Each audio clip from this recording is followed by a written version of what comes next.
اعوذ باللہ من الشیطان الرجیم، بسم اللہ الرحمن الرحیم۔ سپارہ نمبر 3، رکوع نمبر 13 اور 14 کا ترجمہ آج ہم پڑھیں گے۔ ہمارے ساتھ رہیں، ترجمہ سارا سنیں۔ اللہ پاک سے دعا ہے کہ اللہ پاک ہمیں اس پہ عمل کرنے کی توفیق دے، ہمارا پڑھنا آپ کا سننا قبول فرمائے اور ثواب کی نیت سے اسے آگے شیئر بھی کر دیں۔ بہت شکریہ۔ اعوذ باللہ من الشیطان الرجیم، بسم اللہ الرحمن الرحیم۔ پھر بنی اسرائیل مسیح کے خلاف خفیہ تدابیر کرنے لگے۔ جواب میں اللہ نے اپنی خفیہ تدبیر کی، اور ایسی تدبیروں میں اللہ سب سے بڑھ کر ہے۔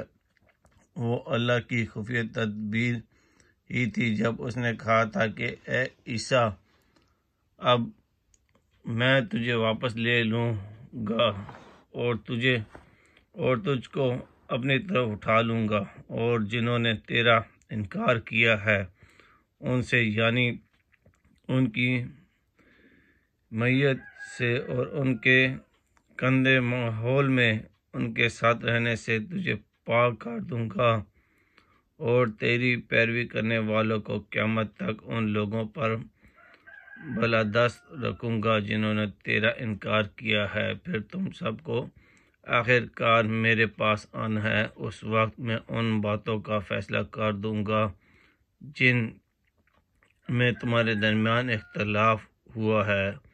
جن لوگوں نے کفر و انکار کی روش اختیار کی ہے، انہیں دنیا اور آخرت دونوں میں سخت سزا دوں گا، اور وہ کوئی مددگار نہ پائیں گے۔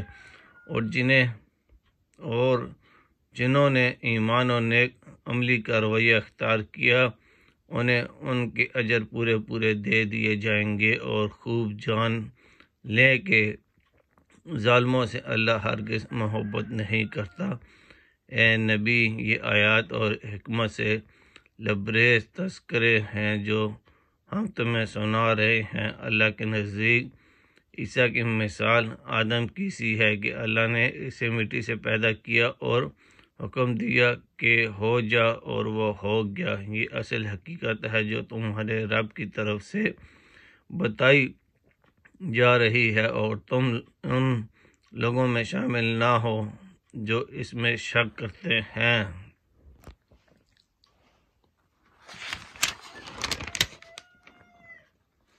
یہ علم آ جانے کے بعد اب جو کوئی اس معاملے میں تم سے جھگڑا کرے تو اے نبی اس سے کہو کہ آؤ ہم اور تم خود بھی آ جائیں اور اپنے اپنے بال بچوں کو بھی لے آئیں، اور خدا سے دعا کرنے کہ جو جھوٹا ہو اس پر خدا کی لعنت ہو۔ یہ بالکل صحیح واقعات ہیں، اور حقیقت یہ ہے کہ اللہ کے سوا کوئی خدا وند نہیں ہے، اور وہ اللہ ہی کی ہستی ہے جس کی طاقت سب سے بالا اور جس کی حکمت نظام علم میں کار فرما ہے۔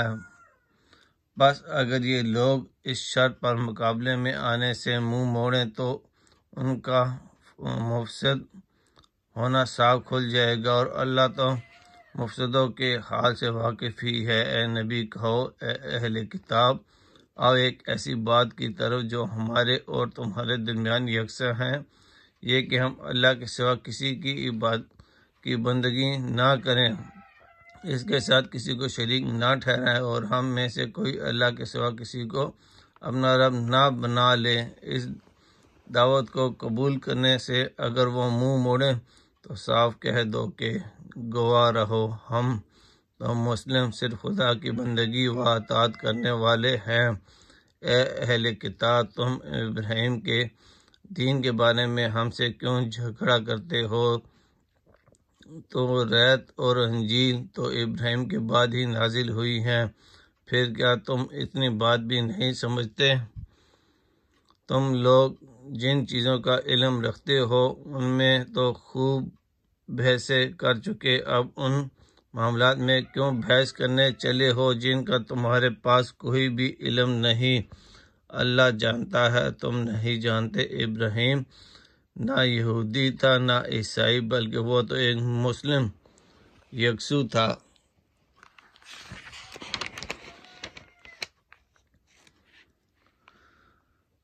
اور وہ ہرگز مشرکوں میں سے نہ تھا۔ ابراہیم سے نسبت رکھنے کا سب سے زیادہ حق اگر کسی کو پہنچتا ہے تو ان لوگوں کو پہنچتا ہے جنہوں نے اس کی پیروی کی، اور اب یہ نبی اور اس کے ماننے والے اس نسبت کے زیادہ حقدار ہیں۔ اللہ صرف انہی کا حامی و مددگار ہے جو ایمان رکھتے ہیں۔ اے ایمان لانے والو، اہل کتاب میں سے ایک گروہ چاہتا ہے کہ کسی طرح تمہیں راہ راست سے ہٹا دے، حالانکہ در حقیقت وہ اپنے سوا کسی کو گمراہی میں نہیں ڈال رہے ہیں مگر انہیں اس کا شعور نہیں ہے۔ اے اہل کتاب، کیوں اللہ کی آیات کا انکار کرتے ہو حالانکہ تم خود ان کا مشاہدہ کر رہے ہو؟ اے اہل کتاب، کیوں حق و باطل کا رنگ چڑھا کر مشتبہ بناتے ہو؟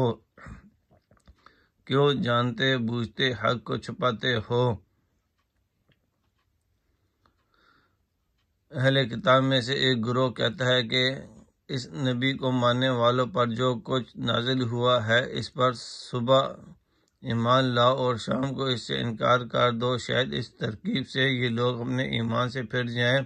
نیز یہ لوگ آپس میں کہتے ہیں کہ اپنے مذہب والے کو کے سوا کسی کی بات نہ مانو۔ اے نبی، ان سے کہہ دو کہ اصل میں ہدایت تو اللہ کی ہدایت ہے، اور یہ اسی کا دین ہے کہ کسی کو وہی کچھ دے دیا جائے جو کبھی تم کو دیا گیا تھا۔